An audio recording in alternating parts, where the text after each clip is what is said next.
बिस्मिल्लाहिर्रहमानिर्रहीम। अस्सलामुअलैकुम। उम्मीद है कि आप सब खैरियत से होंगे।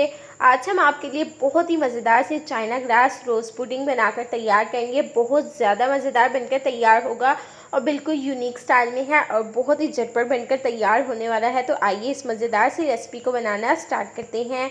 तो सबसे पहले हमने एक पैन लेना है और इसमें हम 1.5 ग्लास दूध ऐड करेंगे। तो यहाँ पर दूध हमारा जो है ठंडा था और इसको हमने पहले थोड़ा सा गर्म किया। उसके बाद यहाँ पर जी हमारे पास है पिंक जेली, ये हमने इसमें ऐड किया 4 से 5 टेबल स्पून और अच्छे से हम इसको मिक्स कर लेंगे।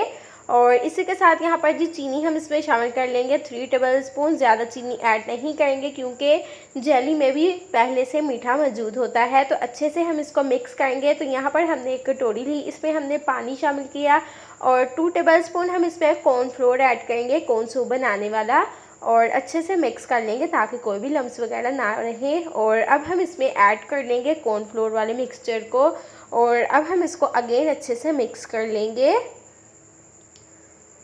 इसी दौरान अगर आप चैनल पर न्यू हैं तो अभी तक से आपने चैनल को सब्सक्राइब नहीं किया तो सब्सक्राइब करें ताकि हमारी हर न्यू आने वाली वीडियो का नोटिफिकेशन आपको आसानी मिल सके। तो यहाँ पर आप देख सकते हैं ये गाढ़ा होना शुरू हो चुका है।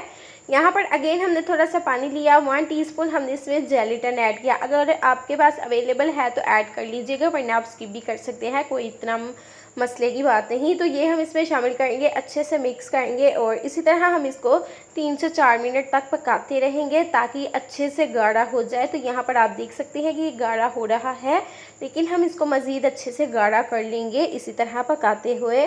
और यहाँ पर जी ये बिल्कुल परफेक्ट है, ये आप देख सकते हैं कि कितने अच्छे से पककर तैयार हो चुका है। फ्लेम हम ऑफ कर देंगे और यहाँ पर आपने कोई सा भी एक सांचा ले लेना है, कुछ भी ले लीजिएगा। इसमें हम ऐड कर लेंगे सारे मिक्सचर को और इसको हम थोड़ी देर इसी तरह रख देंगे ताकि ये थोड़ा सा रूम टेम्परेचर आ जाए। अभी ये बहुत ज़्यादा गर्म है और यहाँ पर जी इसको रखे हुए यहाँ पर हमें हो चुके हैं तकरीबन 15 से 20 मिनट और ये आप देख सकते हैं कि इसके ऊपर जेली जमनी शुरू हो चुकी है और ये बिल्कुल भी हाथ के साथ चिपक नहीं रहा, लेकिन ये अभी भी थोड़ा सा गर्म है। इसको हम फ्रीज़र में रख देंगे आधे घंटे के लिए ताकि ये मज़ीद अच्छे से ठंडा हो जाए। और यहाँ पर जी आप देख सकते हैं कि कितने अच्छे से यहाँ पर जमकर तैयार हो चुका है, कितने अच्छे से हो चुका है।